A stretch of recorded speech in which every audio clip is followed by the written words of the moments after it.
Hello, I'm Bert Lancaster. On the 8th of October, 1941, the war between Nazi Germany and Soviet Russia had been underway for almost 4 months. On that day, Hitler's propaganda minister, Joseph Goebbels, broadcast from Berlin that Moscow had fallen. Hitler's troops, he said, could see the Kremlin towers from their front lines. Another 4 or 5 days, and the swastika flag would fly over the Kremlin. Germany believed these reports, so did many others. After all, Hitler had conquered Western Europe. He had blitzed London. But here, in this area, some 16 miles from the Kremlin, and commemorated by these symbolic anti-tank obstacles, the Nazi blitzkrieg came to an end. Here, in the Moscow suburbs, the Red Army and hundreds of thousands of ordinary men, women, and children threw up barriers which the Nazi tanks could not crack. Here the tide was turned in the unknown war on the Eastern Front.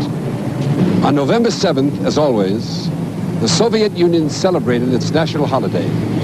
Stalin addressed the troops in Red Square and then watched as Red Army units paraded past him through the snow and onto the front. In early December, the Red Army counterattacked. They pushed back Hitler's armies as far as 125 miles from Moscow. It was the first time in the Second World War that the mighty Nazi Wehrmacht was stopped. Our story, the battle for Moscow.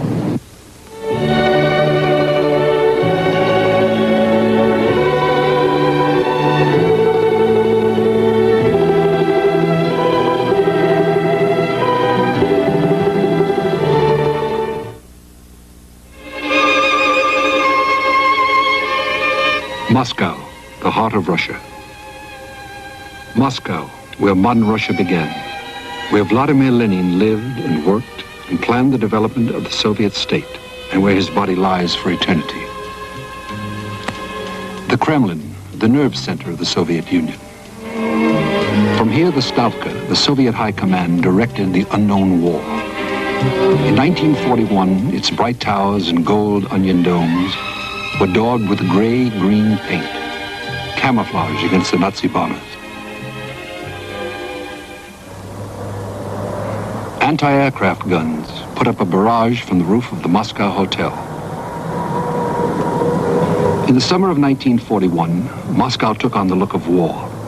On June 22nd, Hitler had launched Operation Barbarossa with the intention of annihilating the Soviet Union, occupying the motherland of Russia, and exterminating her people. It was to be an epic battle.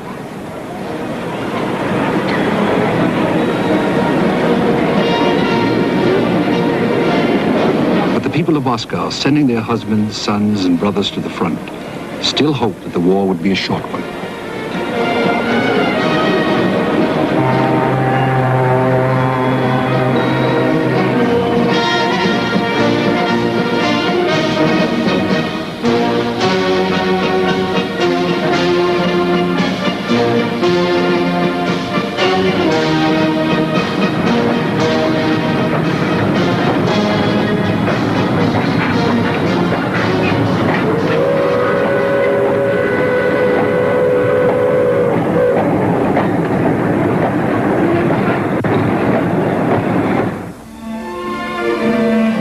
Yesterday, life in Moscow had been normal. People were thinking about their vacations, enjoying the welcome warmth of the summer.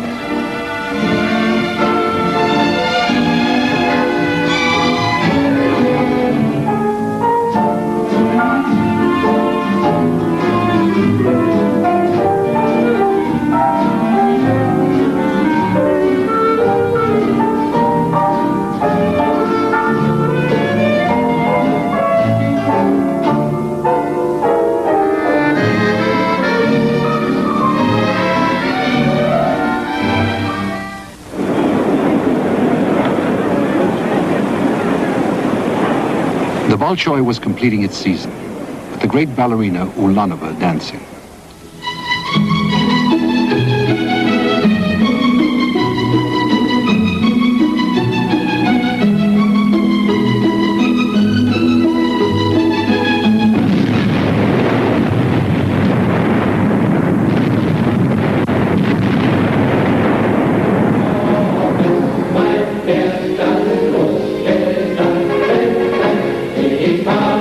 suddenly all that changed. By mid-July, the Wehrmacht had already covered half the distance to Moscow, Hitler's prime target. The Nazis were jubilant. In less than a month following the road Napoleon had taken, they had come within striking distance of Smolensk, 235 miles west of Moscow. Systematically, they isolated unit after unit of the Red Army. They thought the war would be a short one. Vienna, Prague, Brussels, The Hague, Copenhagen, Oslo, Paris, Belgrade, Warsaw lay behind them. Moscow would be next.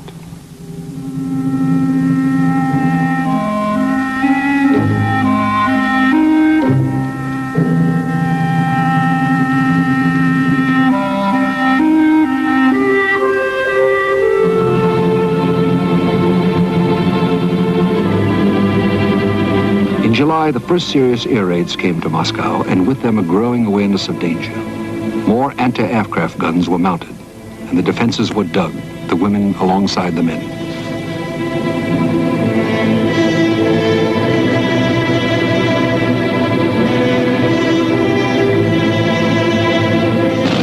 At Smolensk, the Red Army was fighting with all its strength to protect Moscow. Some German tank crews were attacked so furiously that they could not open their turret hatches. Even Hitler was forced to acknowledge what he called the savage determination of the Russian infantry. The battle in and around Smolensk itself lasted 10 weeks. 10 Soviet divisions were caught in the Smolensk pocket. They made the Germans fight for every city block.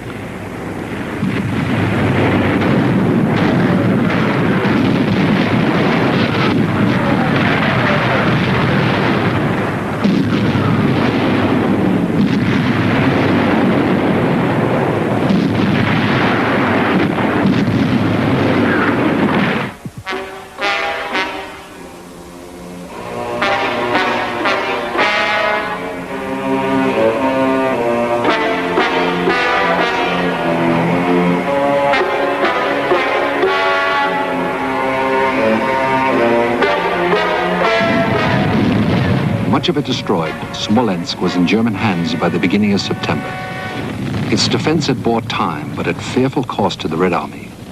At the end of the month, the German High Command assessed the total Russian losses over all the front at 2.5 million men, 22,000 guns, 18,000 tanks, and 12,000 aircraft. Almost exactly the figures for the total Russian strength the Nazis had thought they would have to face and to overcome to win the war. German intelligence had blundered. The Russians were fighting as hard as ever, and Moscow was still over 200 miles away.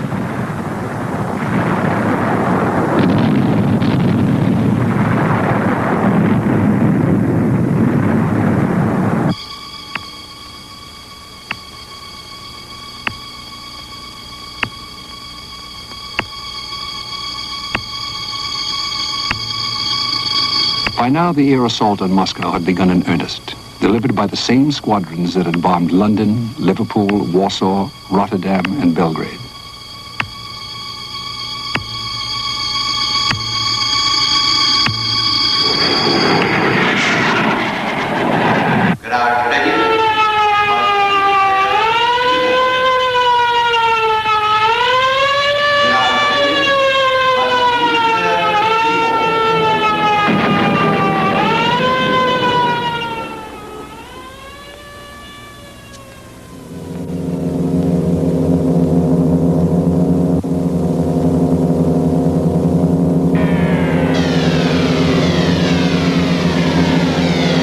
The Moscow subway system, one of the most spacious in the world, became a shelter for hundreds of thousands of ordinary Muscovites. At the Kirov station, deep below ground, the Russian General Staff set up its new offices, working on while the battle continued in the night sky.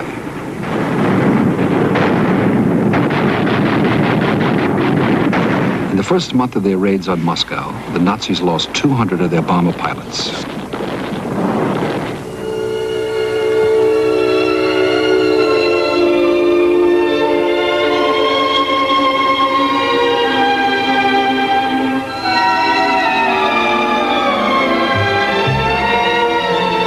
While below, the children grew accustomed to this new way of life and made a game of it.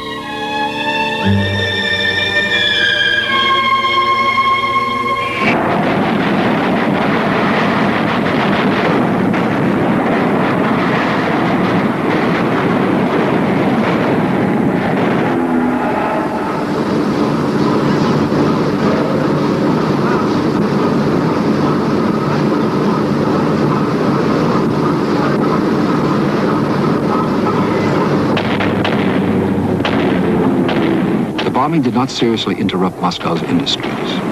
Most of the capital's plants had already switched to armaments. Despite the heavier raids of August and September, their output increased. They rushed it straight to the front.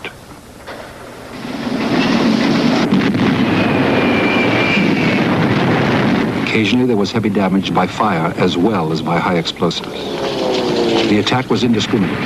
It even damaged the embassies of Germany's allies, Italy and Japan.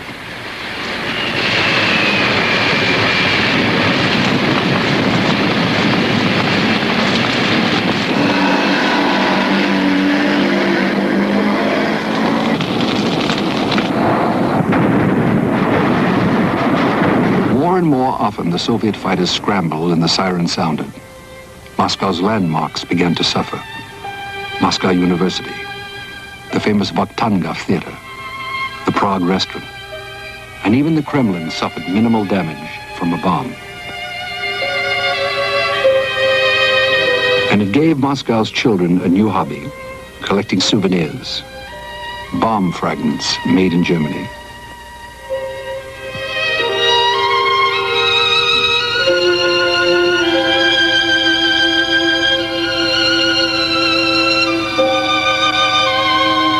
As far as possible, the Muscovites lived their lives as usual.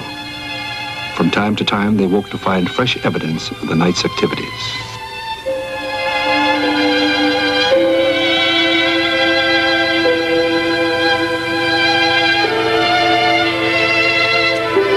Each morning, they stood in line for news from the front.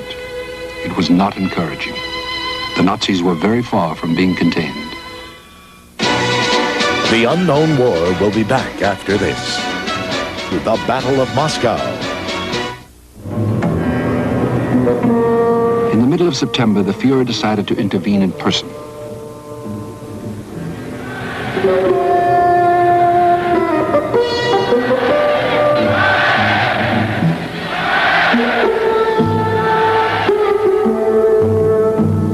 At the German field headquarters, he unveiled his new plan. Moscow must be surrounded in such a way that not a man, woman, or child could escape. Then the city was to be flooded. Hitler ordered a huge sea must conceal the Russian capital from the civilized world. Hitler christened it Operation Typhoon.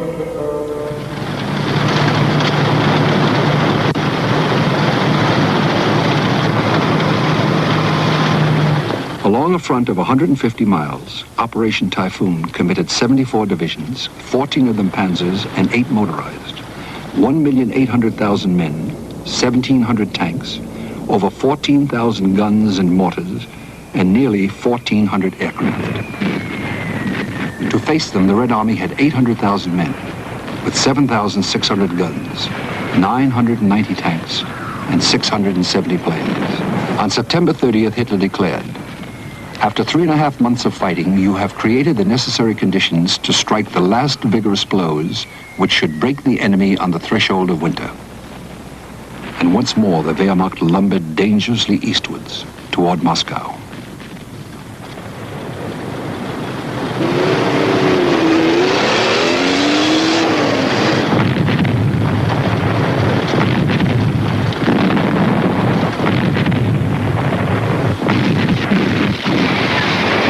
Three days after the start of their attack, the Nazis claimed a breakthrough in the center.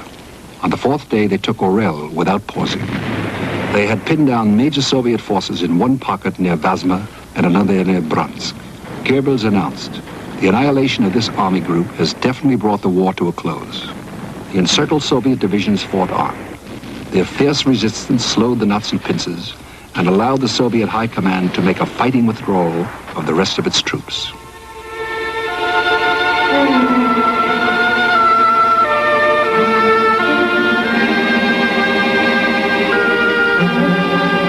North and south, however, the Nazis were still grinding towards Moscow.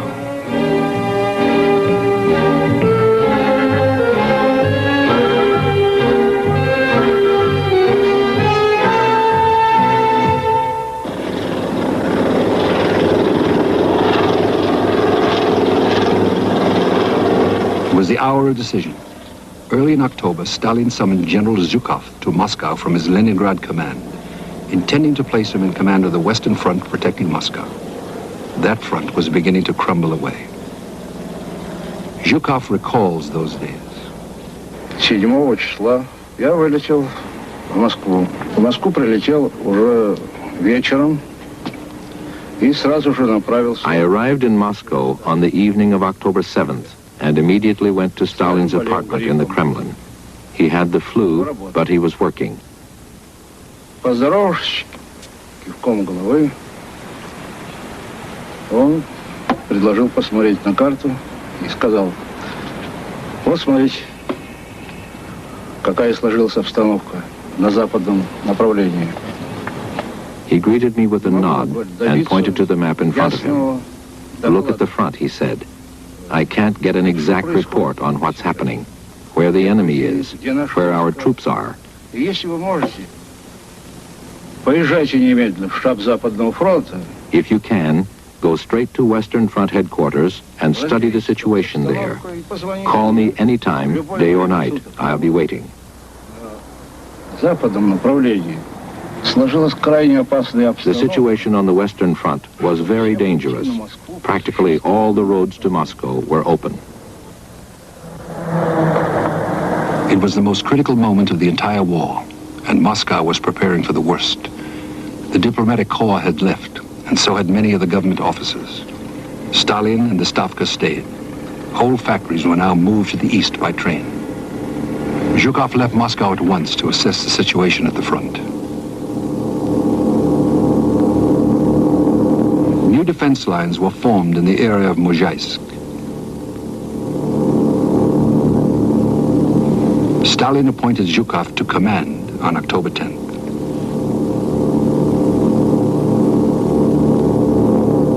The mood in Moscow was somber. People were listening to news of the heavy losses at Vyazma and Bryansk. With the Nazis only 40 miles away, the Muscovites could hear the distant thunder of the battle line.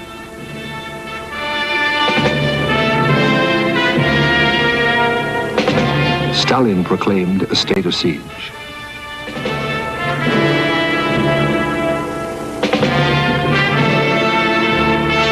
The Moscow Communist Party called on everyone to defend the city.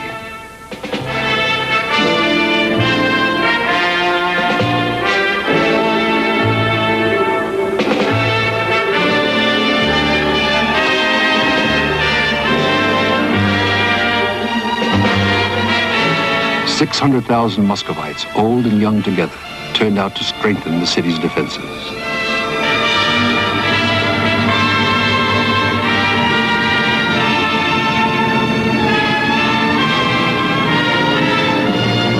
Most of Moscow's manpower volunteered for the workers' battalions.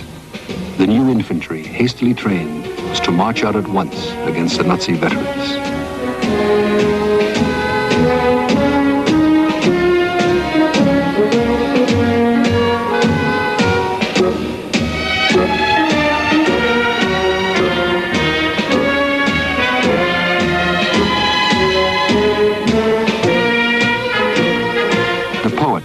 Okujava, a combat veteran himself, sings this song about the street where he was born, now defended by the Muscovites. Над нашими домами разносится набат, из темнения улицы одела. Ты обучи любви Арбат, а дальше наше дело. Ты обучи любви Арбат, а дальше наше дело. Расписки за винтовки с нас взяли писаря, но долю себе выбрали мы сами. Прощай, Москва, душа твоя всегда, всегда пребудет с нами. Прощай, Москва, душа твоя всегда, всегда пребудет с нами.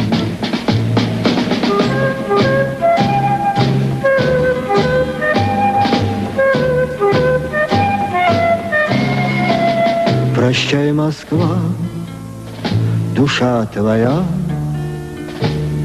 всегда, всегда пребудет с нами. The unknown war will return in a moment to the Battle of Moscow.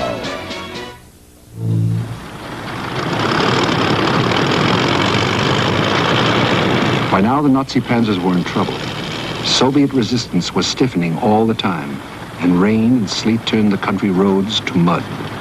Goebbels announced a temporary halt due to weather conditions.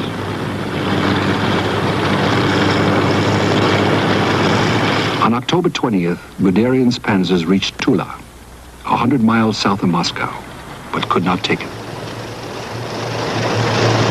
Tula defied Guderian. Its troops were reinforced with 4,000 men from the workers' battalions, and it fought on as the panzers bypassed it, racing for Moscow.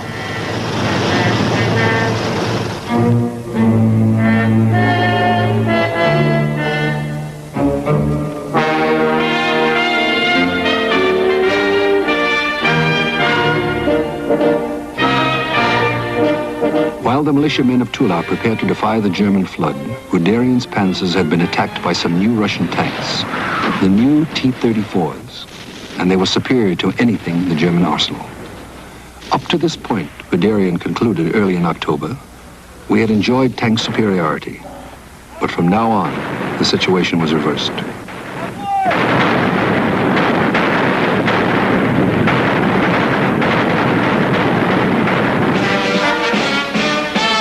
In one area, the German operations map showed obstacles at 2 military schools.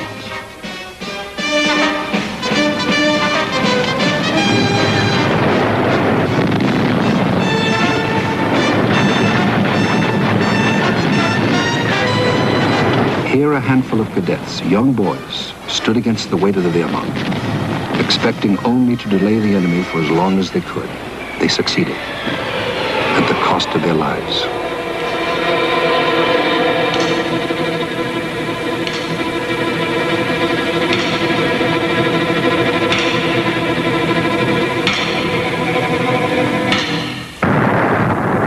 The longer the Red Army could delay the Nazis, the more time to regroup and resupply.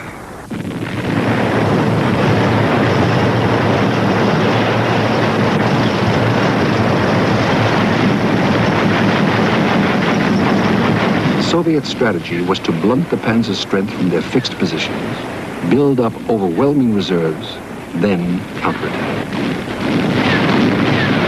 All along the front, Russian units spent themselves against the German army at every crossroad and every village.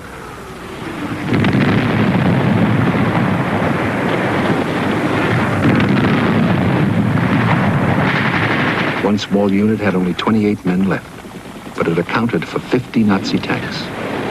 Its commissar was Vasily Klochkov. Russia is enormous, Klochkov said, but there's nowhere to retreat because Moscow is behind us. Klochkov died in the fight, and with him his general, Ivan Panfilov.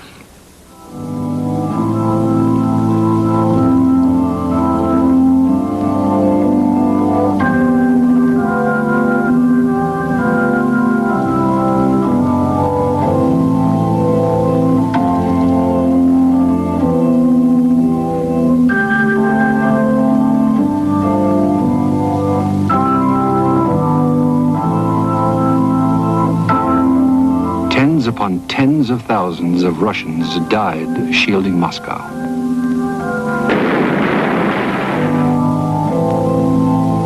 They are remembered.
Hitler had promised Mussolini, the town will fall without the loss of a single man.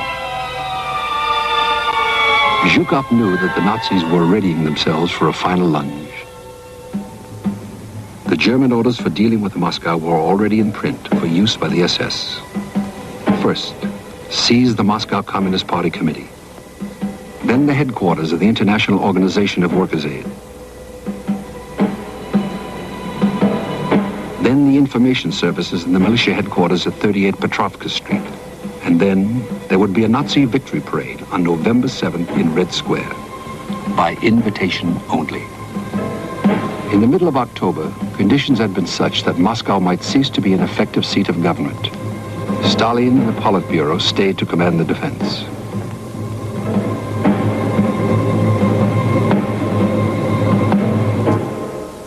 In defiance of the German threat, on November 7th, the traditional Soviet military parade took place in a light fall of snow.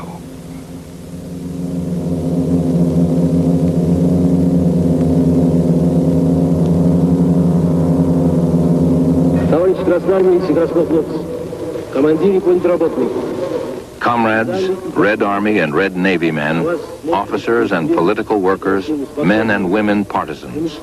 The whole world is looking upon you as the power capable of destroying the German robber hordes. The enslaved peoples of Europe are looking upon you as their liberators. Be worthy of this great mission. The war you are waging is a war of liberation, a just war.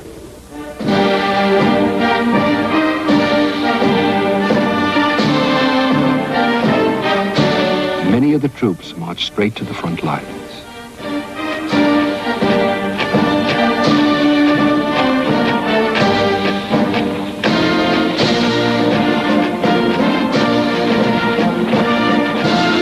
Zhukov recalled. Meanwhile, anti-tank defenses were being organized in depth, and tank-proof localities being built in threatened areas. Losses were being replaced, arms and ammunition supplied. From its reserves raised in the rear of the country, General Headquarters reinforced the front with infantry and tank units. From November 1st to November 15th, the Western Front was reinforced with 100,000 men, 300 tanks, and 2,000 pieces of artillery. The Unknown War will be back after this. To the Battle of Moscow.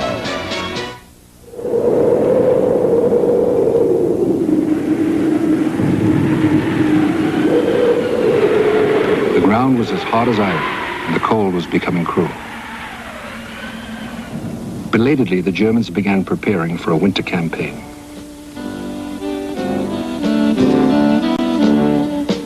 Hitler arrived to inspect the arrangements. He had ordered a new offensive to begin on November 15th. He had 2 weeks before the worst of winter was expected.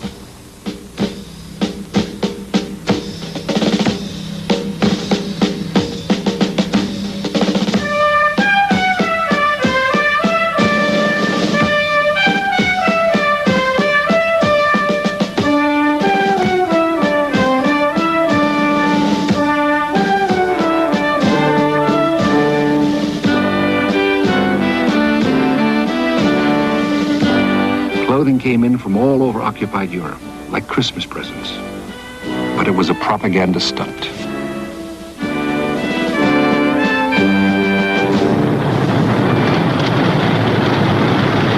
What Hitler saw was only window dressing. All that arrived was enough to issue one set of winter clothing to every 100 men. Most had only thin denim combat overalls, which they stuffed with newspapers. Some even used German propaganda leaflets, which read, "Surrender is the only sensible course, as the issue has finally been decided."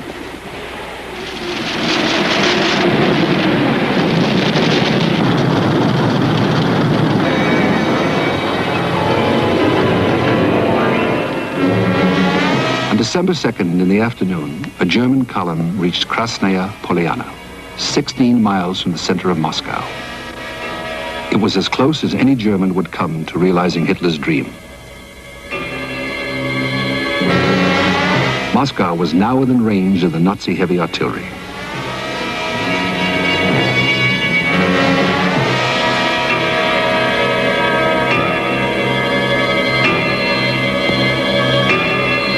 The Germans stayed in Krasnaya Poliana for less than a day. Russian tanks and factory workers, fighting as infantry, drove them out.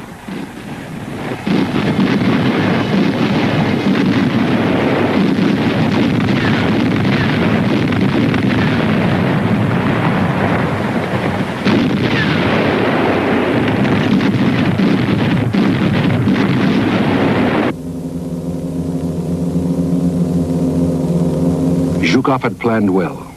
On the night of December 4th, along the whole length of the 200-mile northwestern front outside Moscow, the Red Army went on the offensive with 100 divisions. Within 48 hours, the entire center of the German army was under heavy pressure.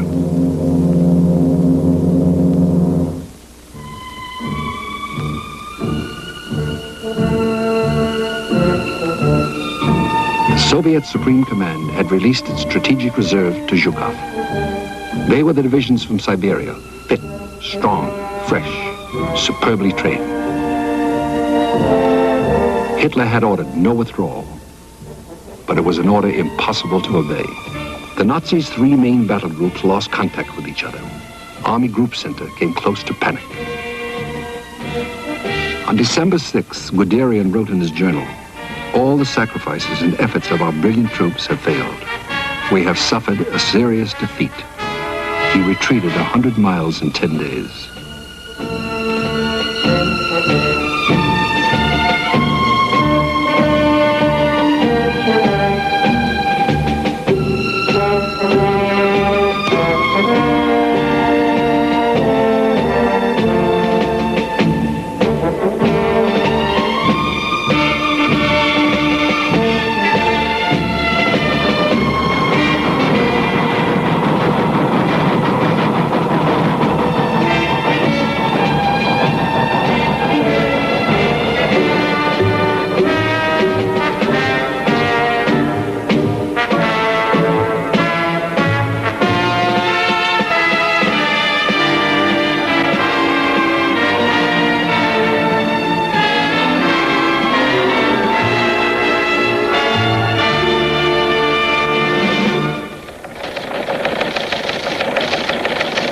Zhukov was winning the first major Soviet victory.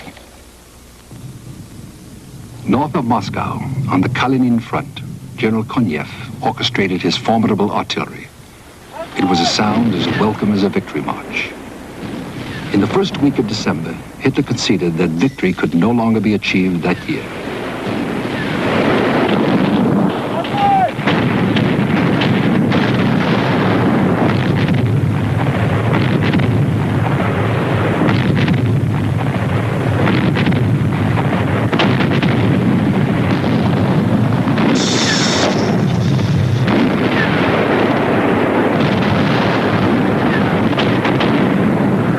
German defense lines north of Moscow came under savage attack. As General Rokossovsky, commander of the 16th Army, recalled, "We realized that victory in this gigantic battle, covering a huge area where troops from nearly 3 fronts were taking part, would be a turning point in the entire war." Sullenly, the German retreat continued. On December 20th, Guderian, the creator of Germany's armed forces, tried to tell Hitler that his troops were exhausted and overexposed. Hitler called him a coward, and a week later sent him home in disgrace. Another victim of Germany's first defeat on land in the Second World War.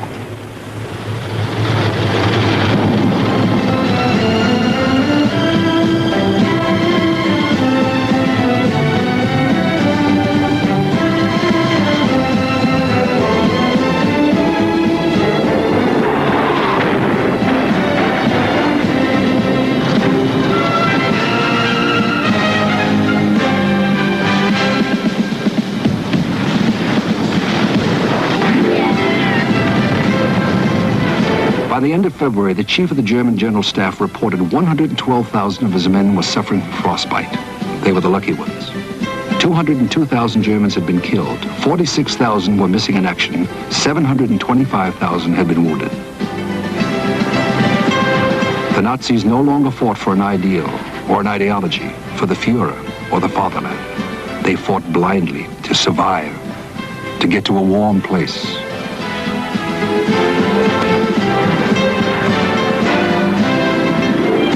The intensity of the counteroffensive raised the battle to a gigantic scale. Counting both sides, it involved some 3 million men, 2,500 tanks, nearly 2,000 planes, and more than 20,000 guns and mortars. The full force of the Soviet counteroffensive abated without having achieved a deep penetration. But the Red Army continued to savage the Germans through the depth of winter, reducing the Wehrmacht's will as it staggered away from Moscow. Wrecked once by the Nazi advance, the villages were harrowed again by their retreat.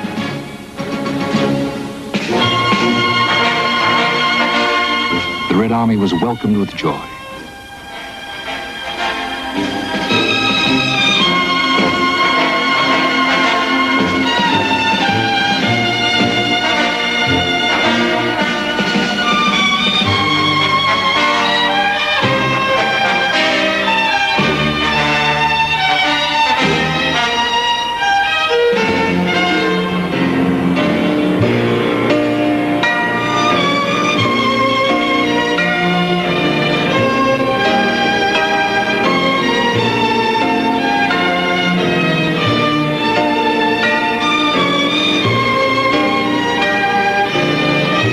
Was home, wrecked or not.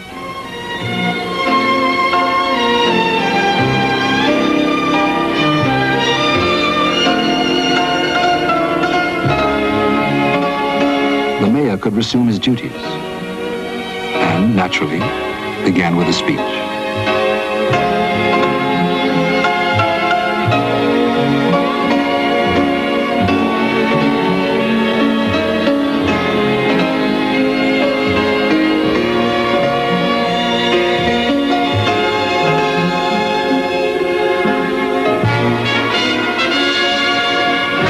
Once more, the Red Army went on its way.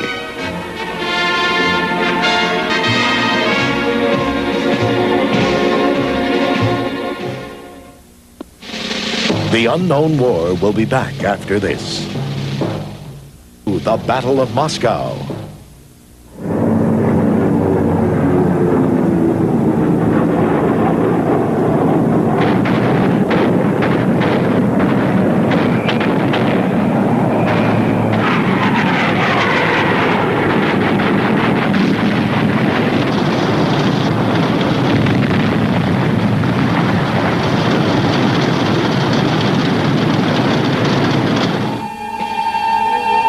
The Red Army was advancing into a wasteland of smoke and blackened ruins.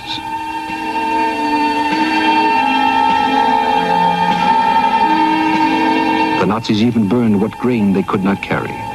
In places, enough for an entire town.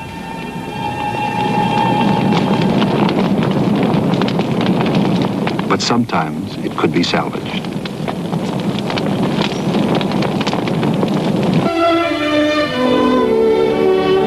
The Germans in retreat destroyed wantonly, leaving a litter of precious things, the souvenirs of a lifetime. The town of Klin, home of the genius of Russian music, Tchaikovsky. The Nazis burned the original score of his Sixth Symphony.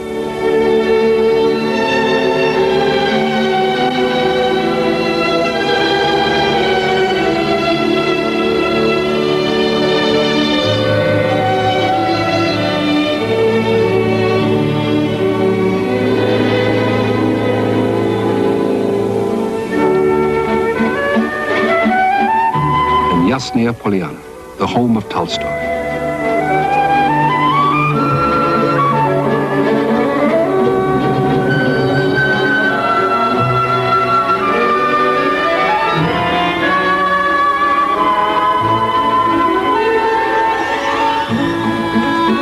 In this room, Tolstoy wrote War and Peace. The Nazis used it for a barracks. When they left, they set it afire.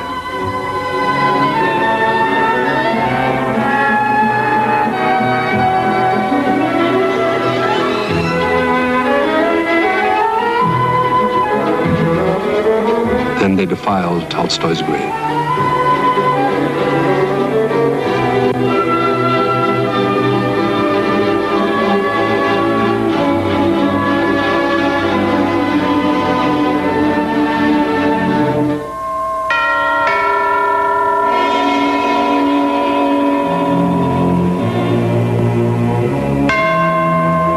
Nothing was sacred. If they spared the priest, the Nazis left the sanctuary a charnel house. The Red Army's combat cameramen began to reveal the first evidence of German atrocities and of the agony they caused the survivors.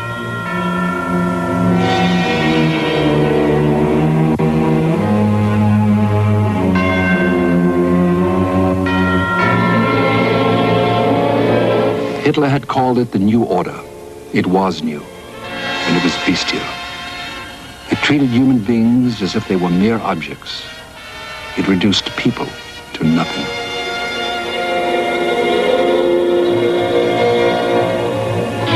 The New Order valued no lives but German lives.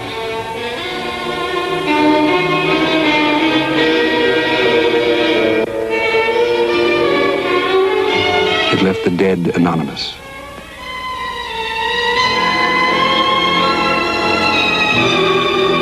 And annihilated families.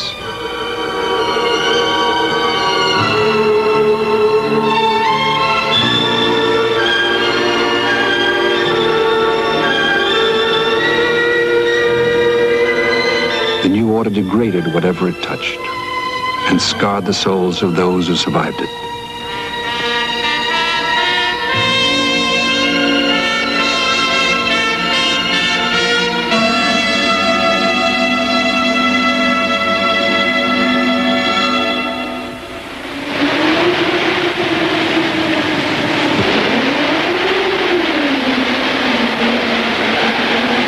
The battle for Moscow was the Wehrmacht's first major defeat. The Soviets had achieved three things. They had saved their capital. They had shattered the myth of German invincibility forever. And they had shown the world Russia's ability to turn the tide.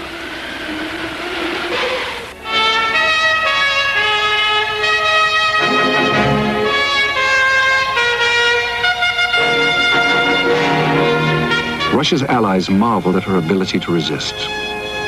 Sir Anthony Eden, Britain's Foreign Secretary.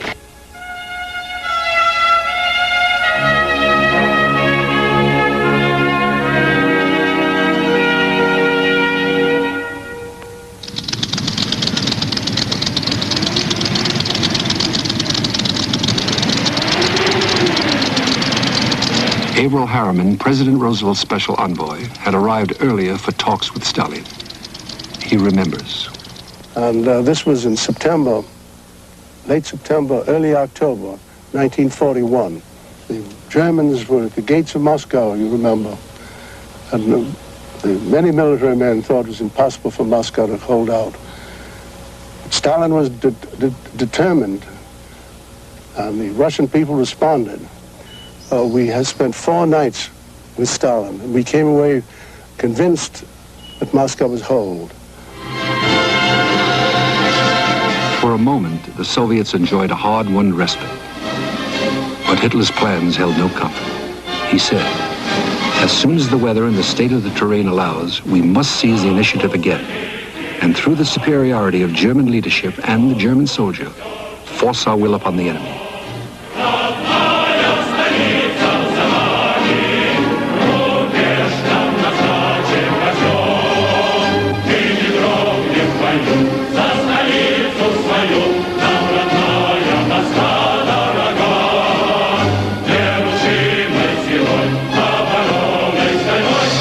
In spite of the Red Army's efforts, the Germans were still within striking distance of Moscow.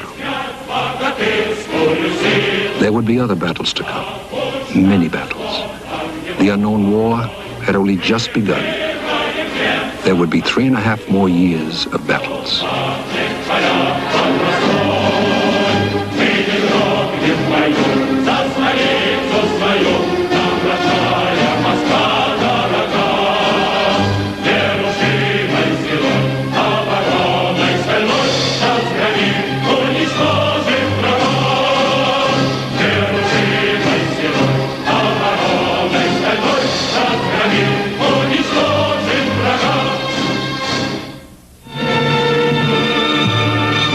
Our next story, the siege of Leningrad. For 900 days, the people of Leningrad withstood the Nazi army surrounding them. They died by the tens of thousands. of starvation, of bombs, of shells. But they would not surrender. And Leningrad became one of the hero cities of the unknown war.